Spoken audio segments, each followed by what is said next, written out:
So here we go. YouTube goes automatically. Instagram. Nice. Going live on Facebook.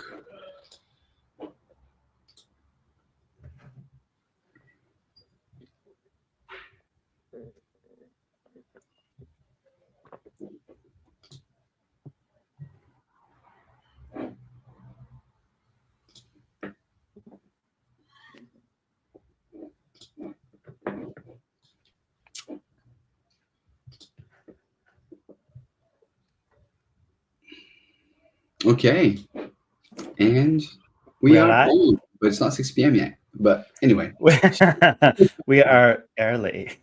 we are early. Who Maybe is let's. early in life?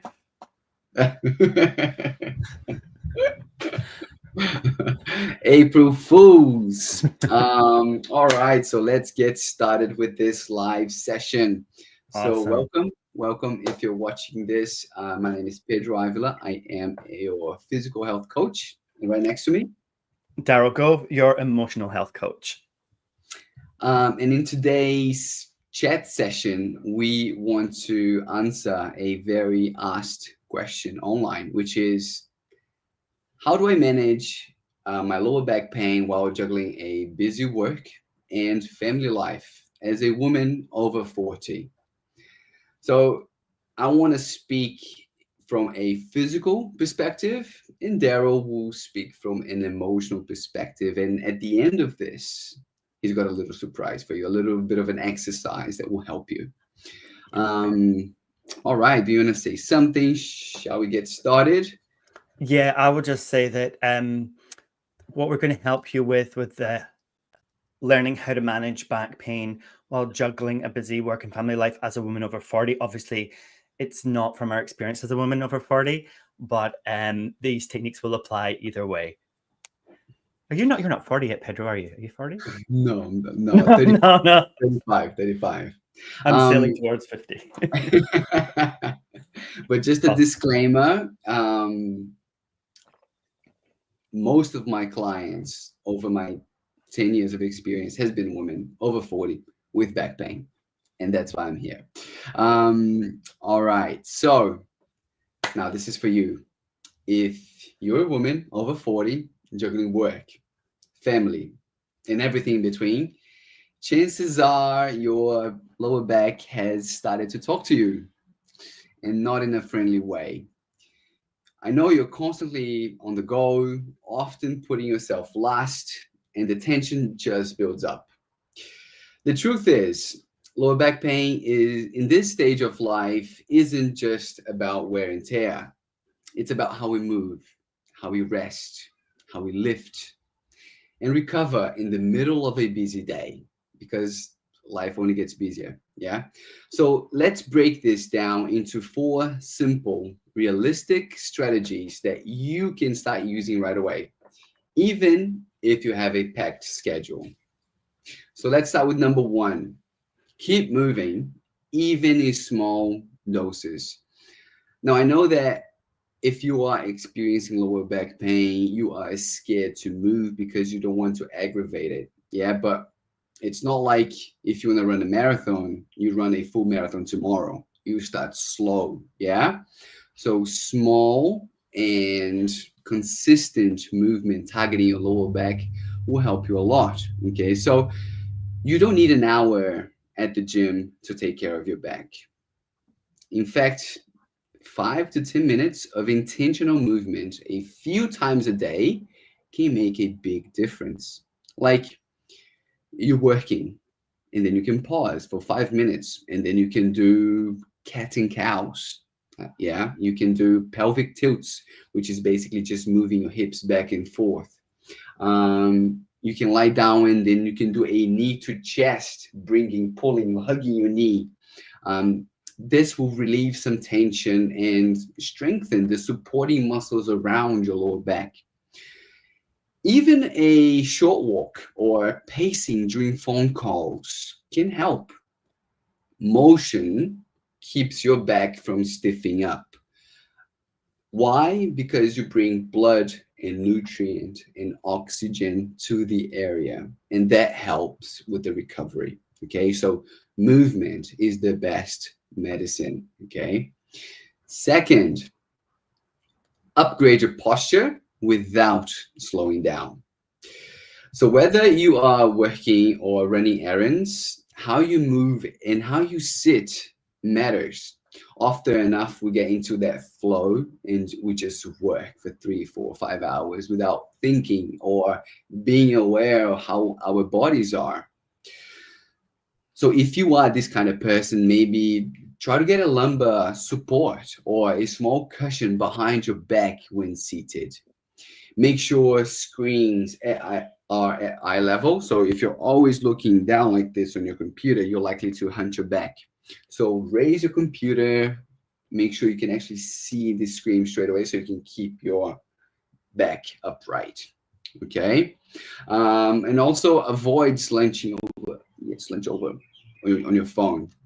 At home, try to bend your knees when it comes to pick something up from the floor. Try to keep your back straight. If you need to bend over or pick something up, think about tightening your core. Keep your core really tight. Maybe don't breathe. Tighten up, do what you have to do, and then you release. This way you can create internal pressure, yeah, and that can help prevent any kind of tweaks on your lower back. Okay, so your posture matters. Now, if you don't want to think about your posture on your day to day, strengthen your core. Our backs are made to move in every single direction. Okay, so you can strengthen it so it can support any kind of movement during the day. 3, micro breaks to prevent flare ups. What I mean by that is maybe set a reminder on your phone every 30 to 6 minutes to get up, to maybe stretch, or maybe just shift your position. Yeah. Because when you get into that flow, it's hard to think of something else. So put a reminder on your phone. Long periods of sitting are hard on your lower back because, especially if you are experiencing pain, that area is not getting a lot of blood, a lot of nutrients. So if you're seated, you make it things worse. So think of it as movement snacks. There you go. You've got movement snacks throughout the day. Yeah. 1 minute rests. Just to keep you moving. Yeah, maybe take 5 minutes out, rest 1 minute, do another minute, rest 1 minute, just do whatever works for you. Yeah. And 4, smart self-care that fits your life. So what I mean by that is heat therapy is a quick fix. A hot pack for 10 minutes in the evening can do wonders. Focus on your sleep too. Maybe lie on your side with a pillow between your knees or on your back with a pillow under them. Both will take pressure off of your lower back. And lastly, stress tightens your muscles. That's when Daryl comes in. But if you are experiencing lower back pain, try to stop, shift your mind away from the pain, and use your breathing as an anchor. So maybe deep breathing for 2 minutes on quiet time can actually ease the physical tension. Conclusion for the day. Yeah. You don't need to overhaul your whole life. Just build small, consistent habits. A little movement, good posture, and quick recovery tools can go a long way. You don't need to reinvent the wheel. Yeah. You just need to spare some time for yourself. And you can frame it differently. This is self care. This is time for me. So, with the right approach, you can feel strong, you can feel capable, and pain free while handling everything that life throws at you. So, that's basically me. Now, I'm going to pass it on to Daryl. Awesome. Thank you, Pedro. And I'm definitely going to do my movement snacks because framing anything as a snack makes it sound better to me. So thank you for that one. So look, from an emotional perspective, how do you manage your pain while juggling a busy work and family life? Well, to start off with, if you're in this situation, you're going to be overwhelmed. And so when you're overwhelmed, like Pedro says, pause. Don't push through. If you have sharp pain, that's a signal that you need to rest. It's your nervous system telling you, calm down, relax. Rest is going to lower your sympathetic nervous system. It's going to put it into parasympathetic. What does that mean? It's taking your system out of overdrive. It's going to reduce your pain signals. So emotionally, that's going to be like hitting a reset button. It's going to let you have even more energy for the rest of the day to keep going. I know so many people who just, they get into a flow, and when they're in it, they want to keep going, keep going, keep going. It needs done. But really, when you start to feel those twinges, pause. Either do some stretches like Pedro recommends, or do some meditation, even deep breathing. You just need 5 minutes. You don't need a 45-minute pause. 5 minutes of stretching, 5 minutes of breathing in for 4, holding for 7, and breathing out for 8. It's going to lower cortisols. It's going to help balance inflammation. It's going to relax muscles. If you are not into breathing and you don't want to stretch, get a 5-minute hypnosis audio or meditation timer and listen to that. Acknowledge your feelings. Studies show that if you have stress or guilt when you're overwhelmed, you've got too much to do, maybe you're not giving enough to your work, or not giving enough to your family, or not giving enough to yourself. These emotions that you feel in response to that can make your back pain worse. Okay, emotional distress amplifies pain processing. This is one of the reasons that we really want you to take care of your emotions if you're going to have a long-term solution for your back. Name what you are feeling. This will ease it. For example, if you're just feeling stretched thin, what is it Bilbo Baggins says? I feel like not enough butter spread over too much toast. If you feel that way, say, I feel stretched thin. If you're angry, just say out loud, I'm angry. If you're overwhelmed, say, I'm overwhelmed. It's proven that naming the correct emotion that you're feeling actually calms it down. It makes you feel better. But if emotions flare, because they're going to, if you're in pain and you're overwhelmed and you're busy, tell yourself that you're doing a good job. Tell yourself that you're doing enough. And you tell yourself, I'm doing enough, because you are, because you're doing what you can do. And it just has to be enough. So accept that, but be optimistic, right?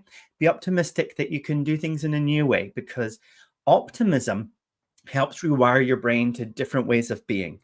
And if you're going to change your emotions, if you're going to change your state, if you're going to manage your state, then that's what you're doing. You're learning to use different parts of your brain. Optimism is helpful with that. People who are super optimistic all the time can be really annoying at the wrong time, right? But keep yourself positive to just the right level for you. And if things do get too much, you might need to reach out for support. Don't be afraid to do that. You've got a lot on your plate. Get help from professionals. Maybe you need to go and see a GP or get some medication. Maybe you need a massage. Maybe if finances are a strain, you need to get some budgeting services. In New Zealand and Australia, you can definitely get that for free. Maybe you need to join a support group to get support. If you post in the Vita Back Pain Relief Hub, I'm sure there are other people in this group that are going to be going through similar things to you and will resonate with what you're saying, with your pain points, with your complaints. If you just want to like rant in there, you can do that. Talk to friends and family if you've got good friends and family. If you've got shit ones, think about getting some new ones. If people don't offer you help when you need it, try asking for help.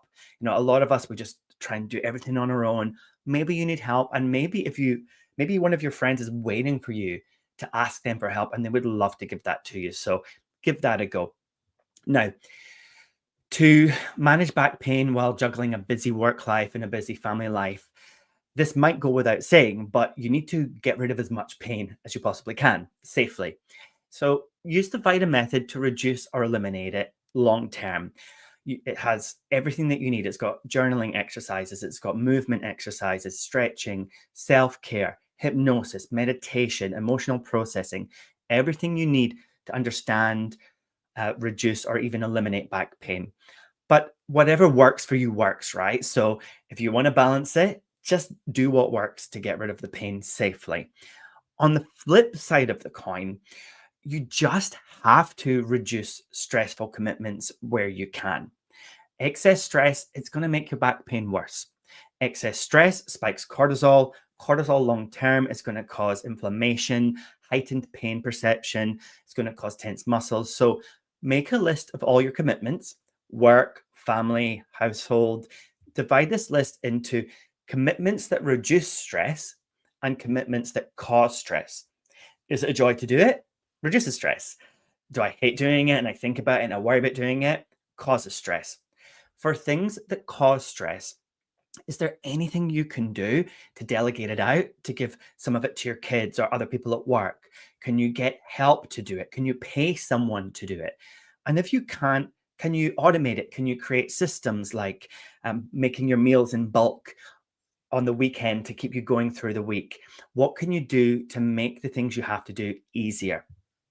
The last option is to just not do it. My friend Trish told me, if you are too stressed and there's too much pressure and you can't do everything, just pick some things and put them in the fuck it bucket. Just don't do them. Just completely throw them out. And it's one of my favorite things to do with my to-do list is get stuff that's been there for a couple of weeks and just say, that's not getting done. Put it in the fuck it bucket. If somebody complains, I'll apologize later. Right? Because the most important thing to take control of when it comes to stress is your time. So this leads me to my last point, which is boundaries in time. You need to reclaim your time. If you are going to be in control of lower back pain and you've got a busy work life and a busy family life, you need to be in charge of your time. So get a calendar, put in your must do's, like if you must go to work or take the kids to school. Next, put in the time that you need for you, for rest, for meditation, for exercise. Everything you do for your self-care, everything that's important to nourish you, put that next. Lastly, everything else has to fit around that. Friends, family, any other commitment, or you have to ditch it. Because if you're going to take control of lower back pain long term, you need to be first. You need to put that self-care first. To guard your time, and if you're going to do this, you're going to need to set boundaries, okay? Saying no is going to protect your emotional energy because overgiving creates overwhelm. Too much overwhelm and you're fueling tension, you're fueling pain. Studies say that our pain is worse when we're overwhelmed than when we're relaxed. So think about that when you're tempted to commit to things that you don't have time or energy for. If you're new to boundaries, here's an exercise you can try. So you might want to write some notes or you can come and watch this back. It's called the boundary break and it just takes 1 minute, okay? It's going to help you to take back your time by setting clear boundaries and making it easy for you to say no to unnecessary demands. It goes pause, breathe, check in, say no, release, and affirm. Now, the awesome thing is if you take these words and put them in a row, you know, with the letters to make an acronym, it's really easy to remember. It's PKNSNRA. Okay, awesome. Yeah. What's that? What's the acronym? So if you can't remember all those, just remember PKNSNRA. No, just joking. It doesn't actually make an acronym. I'm just making that up. So save this video, write this down. Right. Step 1, pause. When someone asks you for your time, stop. Don't answer right away. This is going to give you space to think. Step 2, breathe. Breathe your favorite breath. Just sit and do some slow breaths. Breathe and look out the window. Breathe in for 4 seconds. Breathe out for 6 seconds. Repeat that twice. Just calm yourself down. What you're doing is you're shifting your focus to your body and to your needs. Step 3, you're going to do the check-in, okay? You're going to ask yourself, is this a priority for me right now? Can I say yes without stretching myself too thin? And if it's a no, be honest. Just say no. If it's not a priority, respond firmly but politely. Sorry, I can't take that on right now. I need to focus on my own stuff today. Or my favorite, which comes from Phoebe from Friends. I wish I could, but I don't want to. Try not, it works every time. People like that one. Try not to explain too much. Explaining yourself opens up room for people to manipulate you. Okay, so don't explain, just find your way of saying no and say it. Step 5 is release. After you've said no, that might be a bit new for you. So there's going to be some tension in your body. So go and do some stretching, go and do some cats and cows, or just roll your shoulders back 3 times. You know, maybe you're just at your desk and you're just like, right, I've just said no. Ooh. Shake your hands, just release and shake off any tension. The last step is affirm. Tell yourself, My time is mine. I get to choose. This Mm, locks in the mindset. Okay. Why does this work? The pause and breathe is going to stop you from saying yes automatically out of habit. The mm, check in is putting your needs first. Saying no takes your time back from others, it creates boundaries. The release keeps you feeling good about what you just did. And the affirmation, affirming it, builds a habit of owning your time. And remember, it's super easy to remember. If you can't remember all that and you don't want to watch it back, just remember the easy acronym Pippikinson. Okay. If you find it hard to say no, try practicing this every day or two, right? Practice it even when you want to say yes, say no anyway. And after they've accepted your no, you can just change your mind and say yes. Just practice it a few times. You'll get the hang of it, and people will get used to it very quickly. mm. They'll really will appreciate you, and they'll learn from you how to say no. Your time is yours. Guard it. Okay. So there we go. This is how you manage back pain while juggling a busy home and family life. I hope this is helpful. Any questions? Fire away. Back to you, Pedro. That's good. I think this is a very common problem, saying no and putting themselves second or third in their priority list. Like some people think it's a flex because I'm doing this for others. Mm-hmm. But when you are experiencing lower back pain, you have to put yourself first, because if you can't prioritize yourself, you're not going to be there when someone needs you. Yeah. So your glass, your cup is always empty. Saying no is basically you filling up your cup again. So you can start saying more yeses. Maybe this is even a topic for another chat. What do you think? How to say no and improve your lower back pain? Yeah, I think we should definitely expand on this because I know it's a place that people have a sticking point. So feel free to comment or write in if you have specific situations where you're finding it difficult to say no, and Yeah. we can workshop those for you or with you. Likewise, you can pop it in the Back Pain Support Hub, and we will help you in there as well. Perfect. Well, thank you for watching this. Thank you for Daryl.